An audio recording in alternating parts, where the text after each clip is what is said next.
Hello all, welcome to stars Vasu channel. ఈరోజు నేను simple అంటే చాలా సింపుల్ ఆలు ఫ్రై చేస్తున్నానండి. వాటి కోసం ఒక పెద్ద పొటాటో తీసుకున్నాను.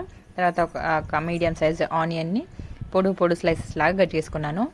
తర్వాత ఒక ప్యాన్లో 2 టేబుల్ స్పూన్లు ఆయిల్ వేసుకున్న తర్వాత వేరే ఏది యాడ్ చేయాలండి.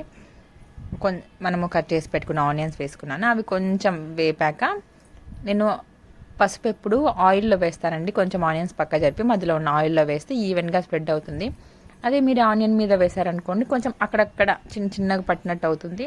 అంత ఈవెన్గా స్ప్రెడ్ అయినట్టు ఉండదని నాకు అనిపించింది.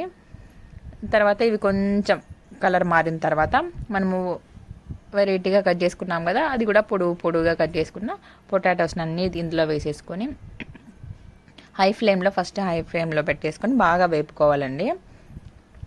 కొంచెము ఆ పసుపు కలర్ అంతా దీనికి పట్టిన తర్వాత బాగా వేపుకున్నాక మూత పెట్టేసుకొని మళ్ళీ ఒక 5 నిమిషాలు మగ్గి పెట్టుకోవాలి. ఎందుకంటే మనం ఇవి సన్నగా కోసాం కాబట్టి అంత ఎక్కువ టైం తీసుకోదు. నేను ఇవన్నీ ఎలా కోసాను అనుకోండి, ఇలాంటి పెట్టుకుంటాం కదా మనము చిప్స్ కట్ చేసుకోవడానికి, దాంతో కట్ చేసుకున్నాను. ఒక 5 నిమిషాలు మూత పెట్టి తీసిన తర్వాత మీడియం ఫ్లేమ్లో పెట్టుకుని 5 నిమిషాలు మగ్గించుకోవాలి. అప్పటికి మనకి మెత్తగా అయిపోతాయి ఆనియన్ పొటాటో కూడా. ఇప్పుడు ఇందులోకి నేను కొబ్బరి కారం వేస్తానండి.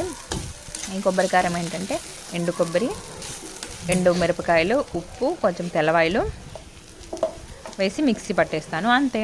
ఈ కొబ్బరి కారము వేడి అన్నంలోకి నెయ్యి వేసుకున్నా బాగుంటుంది. ఇలా తాలింపులు చేసుకున్నాయి లాస్ట్లో యాడ్ చేసుకున్నా చాలా బాగుంటుంది. నేనైతే ఒక 2 స్పూన్లు యాడ్ చేస్తాను, అంతే. ఎంతో టేస్టీగా ఉన్న ఆనియన్ ఆలు fry ready. Thanks for watching. ఒకవేళ మీరు ట్రై చేసి నచ్చినట్లయితే నాకు ఒక కామెంట్ చేయండి. కొత్తగా చూసే వాళ్ళైతే నా ఛానల్ని సబ్స్క్రైబ్ చేసుకోండి. Thanks for watching.